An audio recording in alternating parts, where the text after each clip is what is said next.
ठीक है, तो यहाँ पे था, मेरे पिता हमेशा कहते हैं कि जो व्यक्ति अपने माता पिता, शिक्षकों और बड़ों का सम्मान करता है उसे जीवन में हर जगह सम्मान और सफलता मिलती है।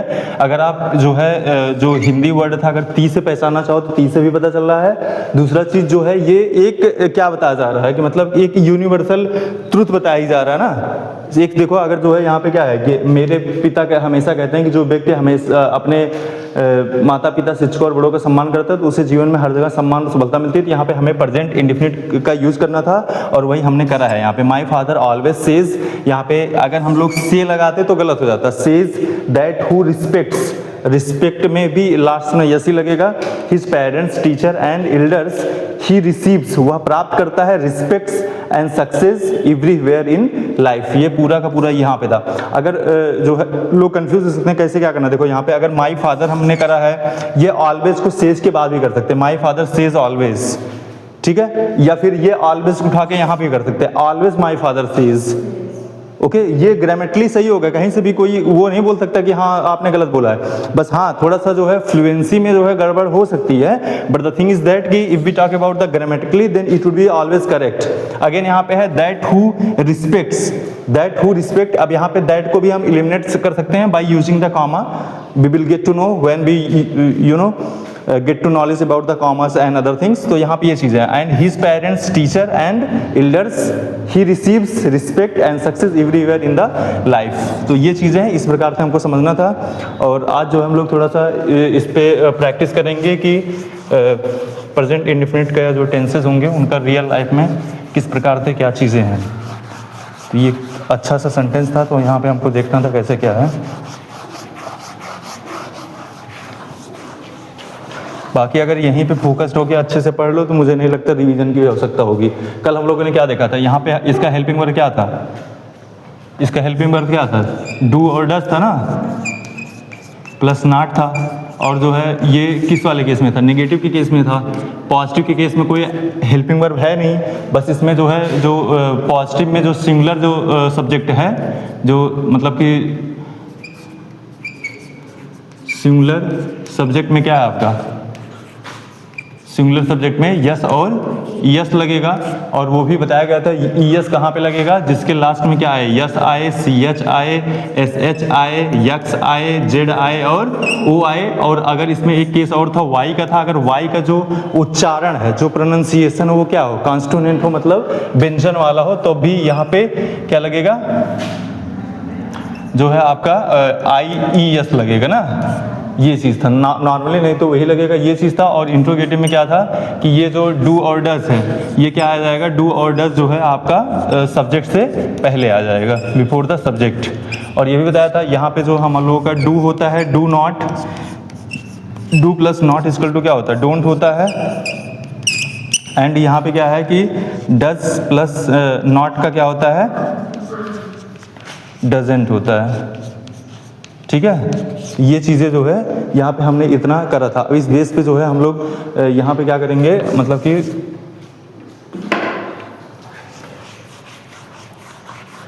अब कल मैंने उसमें 5 चीज़ें लिखाई थी, याद है क्या क्या लिखाया था, हैबिचुअल लिखाया था और क्या लिखाया था, क्या क्या नोट करा था, हैबिचुअल था और जनरल ट्रूथ था, परमानेंट सिचुएशन और टाइम टेबल एंड शेड्यूल और इंस्ट्रक्शन एंड डायरेक्शन। अब देखो जैसे यहाँ पे कुछ सेंटेंसेज है, जैसे ये जो है इसका बताओ, जैसे मैं खेलता हूँ, ठीक है। कोई आपसे पूछा कि आप खेलते हो, तो आपने क्या किया, हाँ मैं खेलता हूँ ना। तो ये क्या है, ये एक प्रकार से डेली एक्टिविटीज़ है कि नहीं।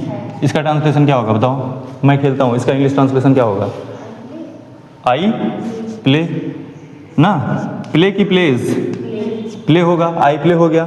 नेक्स्ट यहाँ पे है कि वह लिखता है, इसका क्या होगा, थोड़ा फास्ट करो, वह लिखता है,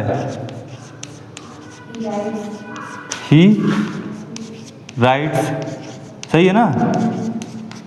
नेक्स्ट है यहाँ पे, नेक्स्ट सेंटेंस है सूरज पूरब में उगता है, इसका क्या होगा,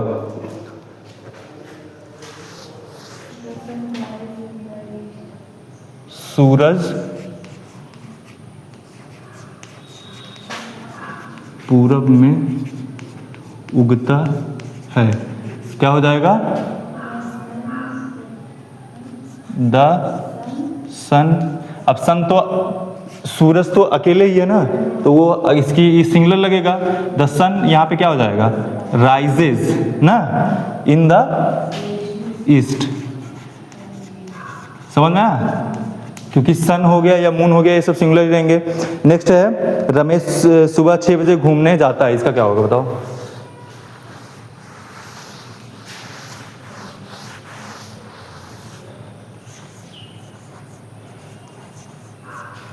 रमेश सुबह 6 बजे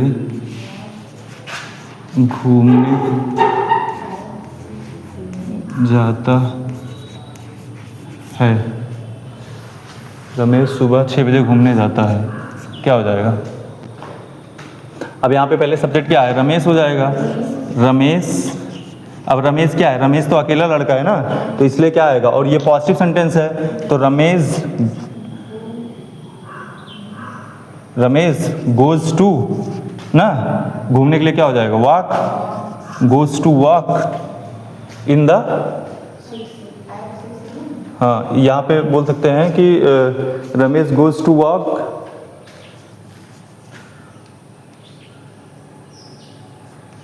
इन the morning at 6 morning at 6 o'clock। अब यहाँ पे देखो एक तरीका ये हो गया, दूसरा तरीका क्या होगा, रमेश गोज टू वॉक, ठीक है, Ramesh go to walk at 6 o'clock।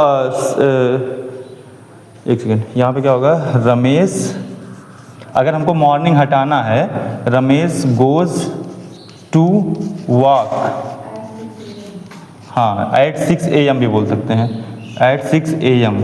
तब यहाँ पे AM लगाना पड़ेगा, लेकिन जब क्लॉक लगाएंगे तब AM वगैरह नहीं लगेगा, वो बताएगा, ठीक है। तो ये चीज़ें हो जाएंगी।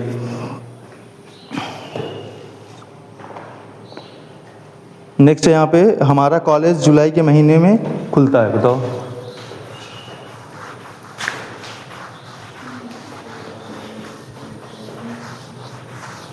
हमारा कॉलेज क्या हो जाएगा, आवर कॉलेज ना,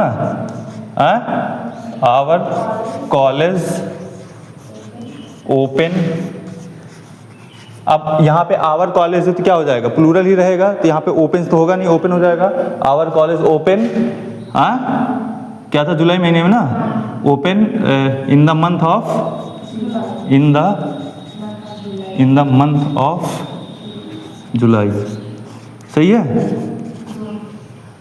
नेक्स्ट यहाँ पे जो है कुछ और थोड़ा एडवांस लेवल पे जाते हैं। ये समझ में आ रहा है ना, मतलब मैक्सिमम देखो ये रट के पढ़ के उसको रखने से कोई मतलब नहीं है। कई बार इसको पढ़ा होगा, हर क्लास में 6, 7, 8, 9, 10 में सब लोग पढ़ते ही रहते हैं, इसका हमको रियल लाइफ में यूज़ करता है। नेक्स्ट यहाँ पे देखते हैं, जैसे कुछ इसमें वो दिया है एग्जाम्पल था, उसको देख लेते हैं। जैसे अच्छा ये बताओ, जैसे कुछ सेंटेंस है उसको हम उसका अफर्मेटिव मतलब जान रहे हो ना, मतलब पॉजिटिव ना, अफर्मेटिव मतलब क्या होता है, पॉजिटिव सेंटेंस। उसके बाद यहाँ पे क्या होगा, निगेटिव है, ठीक है, फिर क्या है, इंट्रोगेटिव। तो हम वो लिखेंगे, क्या बोलते हैं, आपका पॉजिटिव लिखेंगे और आपको निगेटिव और इंट्रोगेटिव बनाना है। जैसे है I play chess, I play, ठीक है, आई प्ले चेस। अब ये सेंटेंस सही है कि नहीं, आई के साथ प्ले ही आएगा। ये अब इसका निगेटिव कैसे बनेगा बताओ। यहाँ पे अगर इस सेंटेंस को हमको निगेटिव में बनाना है तो क्या आएगा, आई डू नॉट ना, I do not play chess, सही है ना। और अब इंट्रोगेटिव बनाना होगा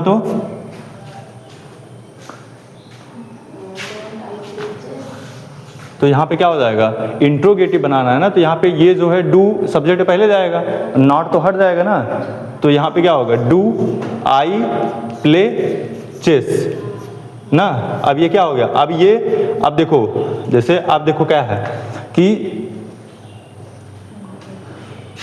जैसे यहाँ पे कोई क्वेश्चन पूछा, डू यू प्ले चेस, ठीक है, कोई आपसे अभी ऐसे कर रहा है, क्वेश्चन डायरेक्टली पूछ रहा है। देखो अब रियल लाइफ से इसको कैसे हम लोग स्पीकिंग में यूज करेंगे। जैसे कोई आपसे क्वेश्चन पूछा, डू यू प्ले चेस, तो इसका आंसर क्या होगा? अगर कोई यहाँ पे प्ले कर रहा है तो वो इसका आंसर क्या हो जाएगा? यस होगा, और नहीं तो नो हो जाएगा, यस या नो हो जाएगा। जैसे मान लो अब वो बोला डू यू प्ले चेस, या ये किसी से ऐसे बता रहा है आई प्ले चेस, मैं चेस खेलता हूँ, ठीक है। फिर दूसरा उसका आंसर ये भी हो सकता है I do not play chess, ठीक है। कोई क्वेश्चन कर रहा है, अगर जैसे मान लो कोई मतलब कहा कि मैंने तुमको खेलते हुए देखा है, तो डू आई प्ले चेस मतलब कि क्या मैं चेस खेलता हूँ, मतलब ऐसा जैसे क्वेश्चन नहीं था कि हाँ इस प्रकार से चीज़ें, तो ये हो जाएगा।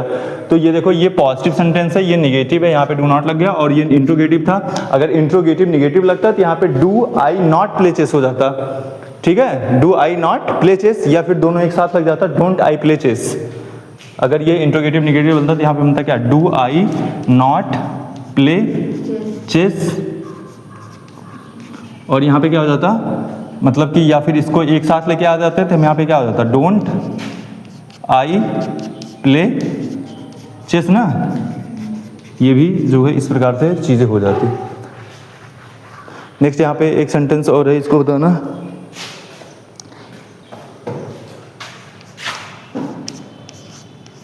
इट रेन्स, अब बताओ इट रेन्स, क्या ये सही है? देखो रेन मतलब होता बारिश होना, ठीक है, हाँ।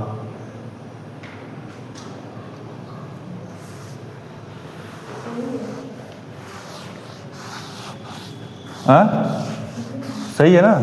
तो इसका नेगेटिव क्या बनेगा? इट डज नॉट की do not?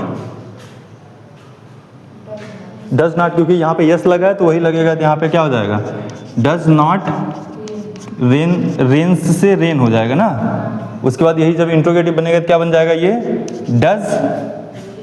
Does it rain. आएगा नहीं समझ में? तो ये समझ में आ रहा है ना कैसे क्या करना है। अब देखो ये चीज़ें तो ठीक इस प्रकार से जो है इनका ये था, इतना हमको समझ में आ गया बेसिक क्या कैसे है। अब इसमें है जो टिप्स वो ध्यान देते हैं कैसे जो है इसको हमको रियल लाइफ में यूज़ करना है। अच्छा, जो हमारे यहाँ लाइब्रेरिया में जो मतलब लड़के लड़कियाँ पढ़ रहे हैं, इनका इंग्लिश से कोई वास्ता नहीं है क्या? मतलब अगर जैसे पूछो बात करा जाए, तैयारी कर रहे हो उसमें जुटा है इससे।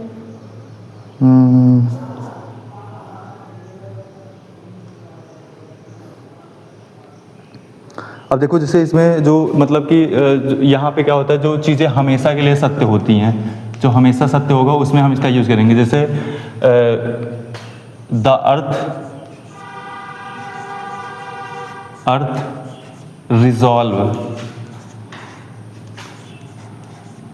हो जाएगा, और रिजॉल्व मतलब होता है चक्कर लगाना, ठीक है। द अर्थ रिजॉल्व around the sun, around the सन।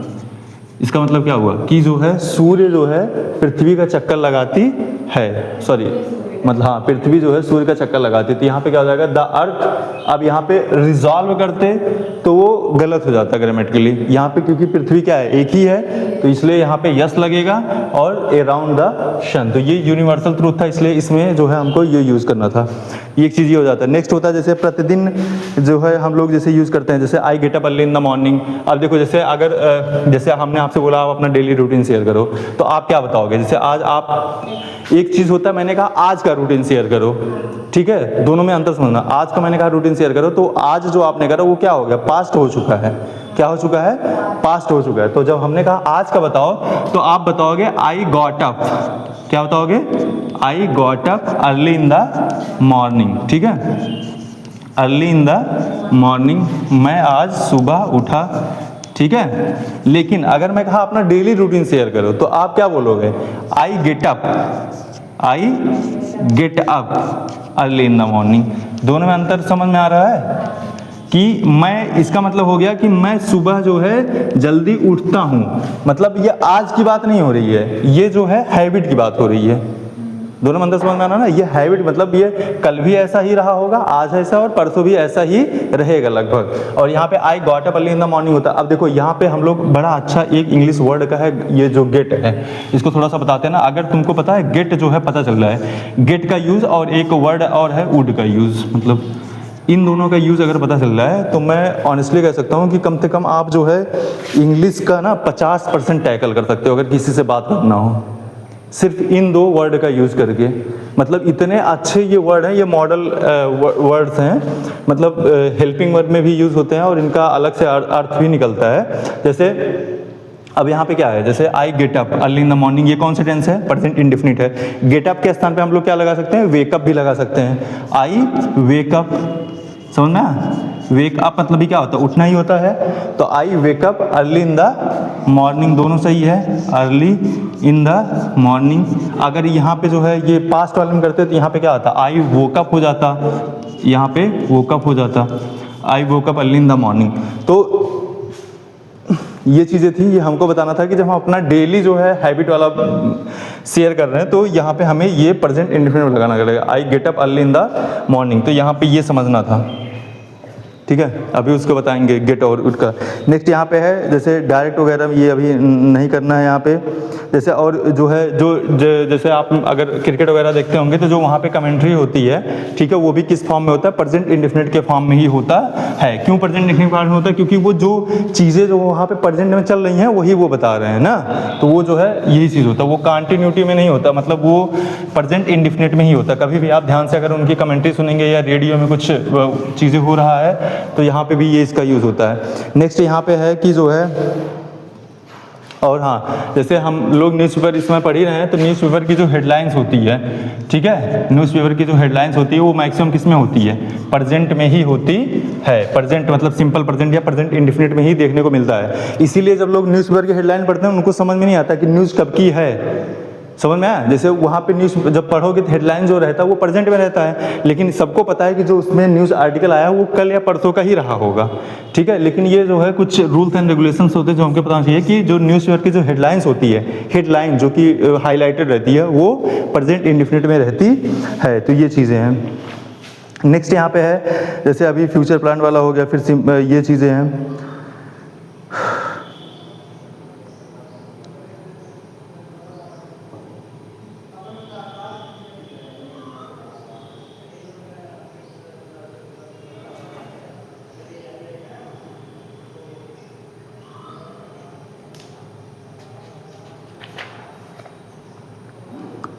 तो यहाँ पे हमारा सिंपल प्रेजेंट जो है ये ख़त्म हो जाता है, ठीक है। यहाँ पे सिंपल प्रेजेंट जो है हमारा ये ख़त्म हो जाता है, इसका इस प्रकार से यूज़ है।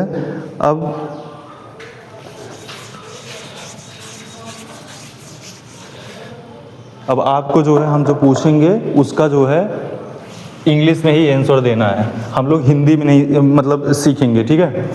अब जो है यहाँ पे आपको आंसर देना है, इंग्लिश में ही देना है। तो यहाँ पे do you read novel, answer दो इसका। जैसे हम फॉर एग्जांपल हम आपसे क्वेश्चन पूछ रहे हैं, ठीक है, इंग्लिश टॉकिंग चल रही है, तो कोई आपसे पूछा do you read novel book होती है, तो इसका आंसर क्या होगा? हाँ, अगर एक्चुअली में जो इस टाइप के क्वेश्चन होते हैं, मतलब जो हेल्पिंग वर्ड से स्टार्ट होते हैं, अगर कोई आपसे क्वेश्चन करता है हेल्पिंग वर्ड से तो उसका जो आंसर होता है ओनली यस या नो में दिया जाता है। तो आपको यस बोल देना है या फिर नो बोल देना है, ठीक है, ये चीज़ याद रखना। अगर कोई आपसे क्वेश्चन कर रहा है डू यू रीड नोवेल, इसका आंसर है यस या फिर नो, ठीक है। Next, when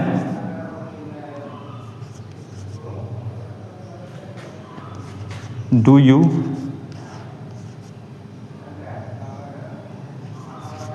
go to library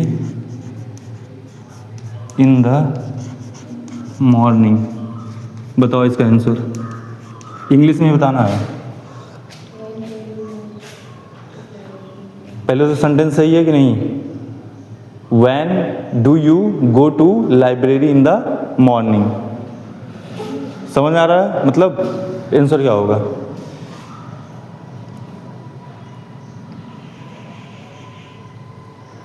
now you are being asked the question, आपसे क्वेश्चन पूछा जा रहा है कि आप लाइब्रेरी कब जाते हो।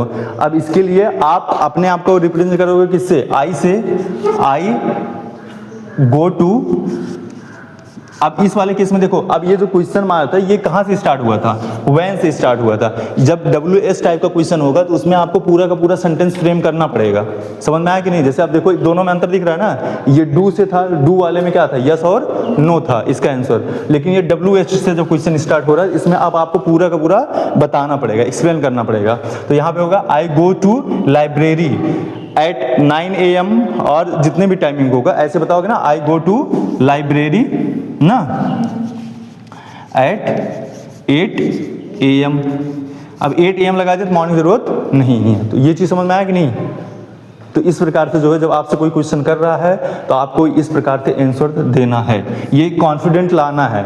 ये चीज़ें जो है अब मतलब कि कुछ भी हो उसको जो है ऐसे ही यूज करो अपने डेली लाइफ में। मतलब कि कुछ भी सेंटेंस आपको मिल रहा है उसको try to convert in the English. मतलब इसका कोई रैंडमली प्रोसेस नहीं है, ये धीरे धीरे ही होने वाला है। समझ में आ रहा है? तो इस प्रकार से है। चलो अब अपना डेली रूटीन थोड़ा सा शेयर करो। तो मतलब डेली रूटीन इंग्लिश में कैसे शेयर करेंगे? जैसे अब हमने बोला कि जो डेली रूटीन होता है इसके लिए कौन सा टेंस लगेगा? हाँ, तो जो है प्रेजेंट इंडेफिनिट ही लगेगा। तो प्रेजेंट इंडेफिनिट हम लोग पढ़ चुके हैं, खत्म हो चुका है। अब डेली रूटीन कैसे शेयर करेंगे ये बताओ? पूरा का पूरा डरना एकदम नहीं है, कहीं पे गलती होगा कोई दिक्कत नहीं है। ये समझो जब कोई रिवीजन नहीं है वो नहीं है तो एक ही बार में अगर इतना समझ में आ जाए तो वो है बस। क्लासेस हैं सबका कुछ नहीं है, बस 1 घंटा दो इसी में समझना। अब डेली रूटीन तो हम लोग सुबह क्या करते हैं, सुबह उठते हैं ना तो हम लोग क्या बोलेंगे? जैसे हम कोई हमको कह रहा है कि अपना डेली रूटीन शेयर करो। अब डेली रूटीन अगर होगा प्रेजेंट इंडेफिनिट में हो रहा है तो हम क्या बोलेंगे? आई। अब यहाँ पे जो है हम लोग क्या लगेंगे? अब जैसे अगर हम लोग एडवांस में हैं तो हम लोग बोलेंगे I get up early in the morning ना, early in the morning, early in the morning.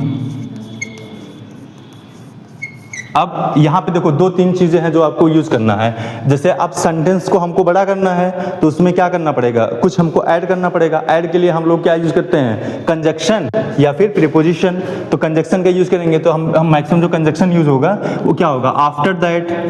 क्या? आफ्टर दैट मतलब इसके बाद ये चीज हो जाएगा ना। After that I get up early in the morning, मैं सुबह उठता हूं। आफ्टर दैट ना, आफ्टर दैट आई गेट फ्रेश्ड। ठीक है?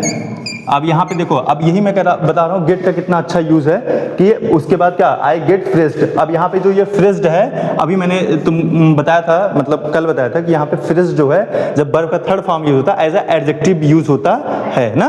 तो आई गेट फ्रेश्ड, अब यहाँ पे ये वर्ब का थर्ड फॉर्म लगा है, इसका मतलब ये मत समझ लेना कोई और चीज है। वो फ्रेश का क्या है? वो एडजेक्टिव है, मतलब वो विशेषता बता रहा है।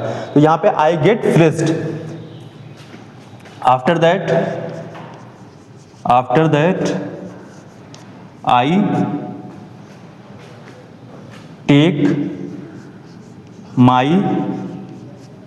फ्रेश तो हो चुके हैं ना। After that I take my breakfast ना, breakfast.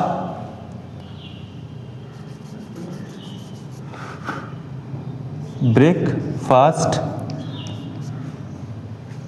After that, I take my breakfast. Then,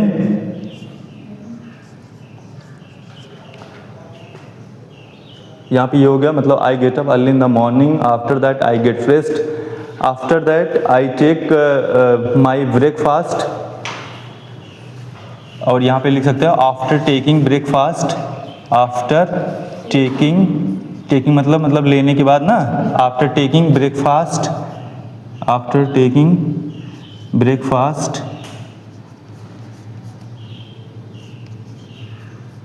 I take my medicines। मान लो अगर कोई मेडिसिन खा रहा है ना, I take my medicines।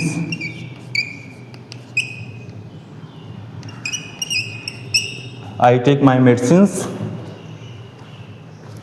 and I do take rest for a while। मतलब कुछ क्षण के लिए। for a while after that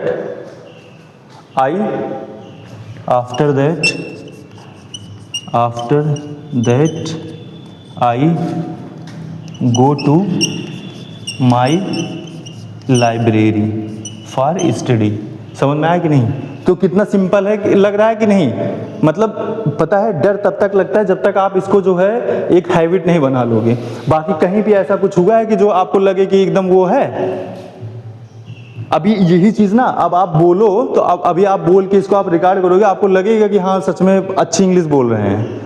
बस डर यही लगता है कि हाँ, अब यहाँ पे देखो पूरा का पूरा प्रेजेंट इंडेफिनिट ही यूज़ हुआ है, कुछ और यूज़ हुआ है नहीं। बस हम लोग यहाँ पे कंजक्शन आफ्टर दैट का यूज़ किए हैं। अभी थोड़ा सा वो है, आगे पढ़ने के बाद हमको पता चलेगा आफ्टर दैट के स्थान पे अदर भी चीज़ों का यूज़ कर सकते हैं या फिर एडवांस लेवल पे लेके जाएंगे। लेकिन अभी बेसिक, एज अ बेसिक इतना तो हमें पता होना चाहिए। जहाँ पे कुछ नहीं पता इतना इंपॉर्टेंट है कि नहीं, इसको 2-3 बार पढ़ो। और जैसे अगर आपको किसी को बताना हो तो कैसे आप बताओगे? I get up early in the morning, after that I get freshed, after that I take my breakfast, after taking breakfast.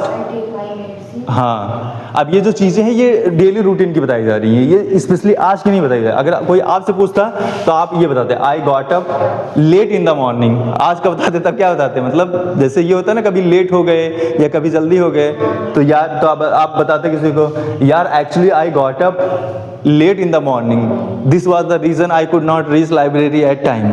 समझ में आया कि नहीं? तो ये चीज़ें हैं, मतलब थोड़ा समझना पड़ेगा। कुछ मतलब लग रहा है, जो अंदर का डर है कुछ खत्म हो रहा है कि नहीं? ठीक है, ये जो है हैबिट बन जाना चाहिए कि हाँ इस प्रकार से हैं। इसको एक बार ऐसे नोट डाउन कर लो कि हाँ इस चीज़ें हैं ये। अब पता है गेट अप कर लें या फिर यहाँ पे वेकअप कर लें। अब जो समझ में आए, जैसे आप एडवांस लोग बोलते हैं तो एडवांस में लोग मैक्सिमम गेटअप का यूज़ करते हैं। वेकअप थोड़ा सा पुराना हो चुका है। इंग्लिश में भी चीज़ें नई नई आती रहती हैं, तो ये भी मतलब इसका भी अपडेट होता रहता है।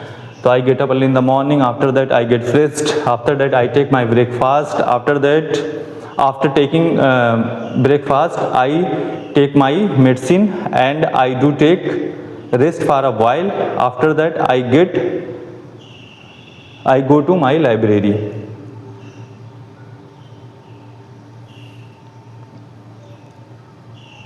अब ये वैसे ही हो गया जैसे हम लोग वो छोटे क्लासेस में एस्से नहीं लिखते थे, मतलब गाय के ऊपर या उनके ऊपर, वही, हाँ वही चीज़ है। हाँ, तो ये चीज़ें हैं। अब यहाँ से हमको थोड़ा स्टार्ट करना है, तो बेसिक तो मतलब पता ही होना चाहिए कि क्या कैसी चीज़ें हैं। तो अब अपना डेली रूटीन शेयर हो जाएगा, कोई दिक्कत नहीं ना। इसको कम से कम जो है ऐसे ही पढ़ो बार बार, मतलब अंदर का जो एक डर है ना इंग्लिश बोलने का, वो ख़त्म हो।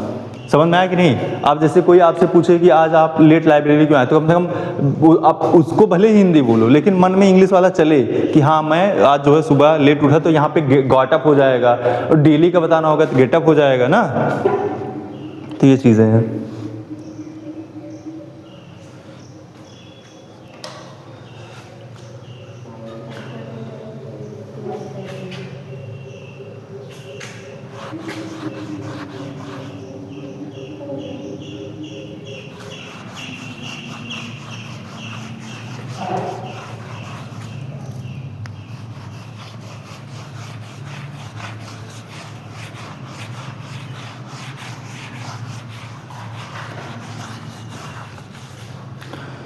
देखो ये चीज़ें हो गई, हमको समझ में आ गया। डेली एक्टिविटीज़ हमको जो शेयर करनी है वो शेयर करेंगे। और किसी से अगर हमको डिबेट करना है, किसी से कोई बहस हो रही है, तो हम इन्हीं का पूरा यूज़ करने वाले हैं ना। हमें बस जो है मतलब कि क्या कमांड किस पे बनाना है, कमांड जो है बनाना है किसमें, जैसे अब अगर कोई हमसे पूछे कि इसको स्पीक करना है, तो हम लोग अब यहाँ पे डू और नॉट का यूज़ नहीं करेंगे। डू मतलब डू नॉट ऐसे अलग अलग नहीं बोलेंगे, इसको क्या बोलेंगे, डोंट। मतलब क्योंकि स्पीकिंग में आपको स्पीड चाहिए। स्पीड तभी आएगा जब वर्ड क्या होंगे, छोटे होंगे। समझ में आया ना। तो ये चीज़ें अगेन जो होगा इसके लिए क्या करेंगे, डजंट करेंगे।